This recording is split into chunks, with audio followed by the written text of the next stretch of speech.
કલ્પના કરો, એકદમ શાંત ઓરડો અને ખૂણામાં બેઠેલો એક વિદ્યાર્થી રાહુલ.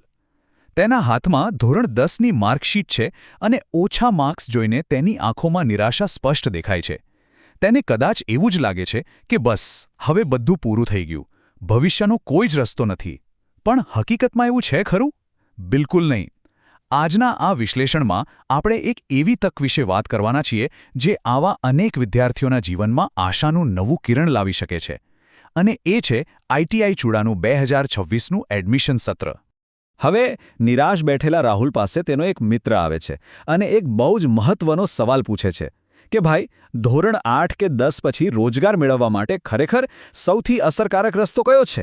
કારણ કે જ્યારે શૈક્ષણિક માર્ગ થોડો અંધકારમય લાગતો હોય ને, ત્યારે માત્ર પુસ્તકીય જ્ઞાન પૂરતું સીમિત રહેવાને બદલે પ્રેક્ટિકલ અને સ્કિલ આધારિત તાલીમ મેળવવી એ જ સાચો, શક્તિશાળી અને ગેમ ચેન્જિંગ ઉકેલ બની રહે છે.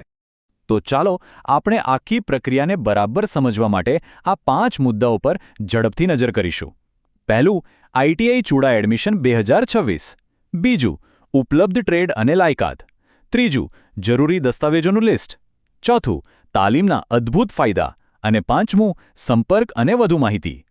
વિભાગ 1, આઈટીઆઈ ચૂડા એડમિશન 2026, એક ઉત્તમ તક. પેલા મિત્રે રાહુલને બહુ સરસ રીતે સમજાવ્યું કે જો, આઈટીઆઈ એટલે માત્ર સામાન્ય ભણતર નહીં. આઈટીઆઈ એટલે કે ઔદ્યોગિક તાલીમ સંસ્થા, એક એવી જગ્યા છે જ્યાં વિદ્યાર્થીઓને ખાસ રોજગાર આધારિત સ્કિલ્સ શીખવવામાં આવે છે. એટલે કે અહીં મળતું શિક્ષણ કોઈ જૂની પુરાણી થિયરી નહીં, પણ સીધું જ આજના આધુનિક ઉદ્યોગોની જરૂરિયાતો સાથે જોડાયેલું હોય છે. એકદમ પ્રેક્ટિકલ નોલેજ. અને રાહુલ જેવા તમામ વિદ્યાર્થીઓ માટે સૌથી મોટી ખુશખબર તો એ છે કે પ્રવેશ સત્ર 2026 માટે ઓનલાઈન ફોર્મ ભરવાની પ્રક્રિયા સત્તાવાર રીતે શરૂ થઈ ગઈ છે. હવે ક્યાંય લાંબી લાઈનોમાં ઊભા રહેવાની ઝંઝટ જ નથી. ઘરે બેઠા બસ પોતાના ફોન કે કમ્પ્યુટર પર એક ક્લિકથી નવી શરૂઆત કરી શકાય છે. વિભાગ 2, ઉપલબ્ધ ટ્રેડ અને લાયકાત. યોગ્ય રસ્તાની પસંદગી. હવે આ ટેબલ જુઓ. આ ખરેખર બહુ જ રસપ્રદ છે. આ વિકલ્પો જોઈને તો પેલા રાહુલની આંખોમાં પણ ચમક આવી ગઈ. જો કોઈ વિદ્યાર્થી ધોરણ 10 પાસ હોય તો 2 વર્ષનો ફિટર ટ્રેડ અથવા 1 વર્ષનો મેકેનિક ડીઝર કે કમ્પ્યુટર માટે કોપા કોર્સ ઉપલબ્ધ છે. પણ ધારો કે કોઈ માત્ર ધોરણ 8 પાસ છે, તો પણ નિરાશ થવાની જરૂર નથી. તેઓ 2 વર્ષના વાયરમેન ટ્રેડમાં સરળતાથી જોડાઈ શકે છે.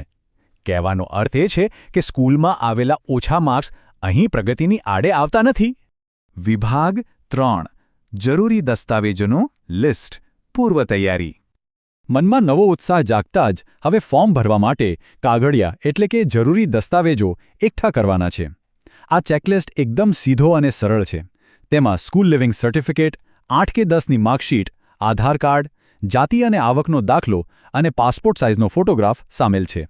જો પહેલેથી આટલી તૈયારી હોય ને, તો અરજી કરવાની પ્રક્રિયા એકદમ ફટાફટ અને સહેલી બની જાય છે. વિભાગ 4, તાલીમના અદ્ભુત ફાયદા. ભવિષ્યનું ઇનામ. હવે સવાલ એ થાય કે માત્ર એડમિશન જ કેમ? આગળ પ્રગતિના પગથિયા કેવા હશે? તો આ ક્રમ જુઓ.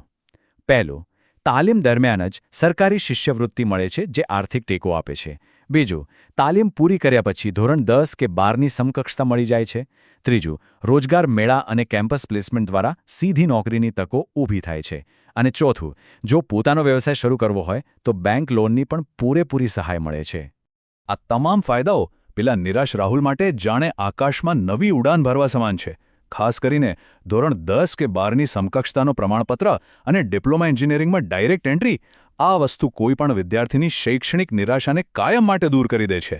આ ઉપરાંત મોટા ઉદ્યોગોમાં એપ્રેન્ટિસશીપની પ્રાથમિકતા એક કારકિર્દીનું એકદમ પાવરફુલ લોન્ચપેડ બની જાય છે. છેલ્લો અને 5મો વિભાગ, સંપર્ક અને વધુ માહિતી. આગળના પગલાં. વાર્તાના અંતમાં આપણો રાહુલ હવે જરાય નિરાશ નથી.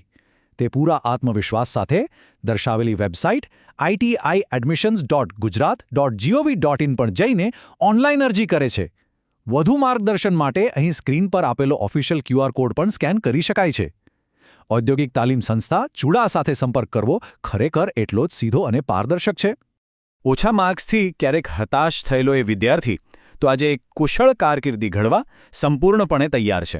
પણ મોટો પ્રશ્ન એ છે કે શું બાકીના વિદ્યાર્થીઓ પણ આજે જ આવી અત્યંત કુશળ અને વ્યાવસાયિક કારકિર્દી તરફ પોતાનું પહેલું કદમ ઉઠાવવા માટે તૈયાર છે ખરા?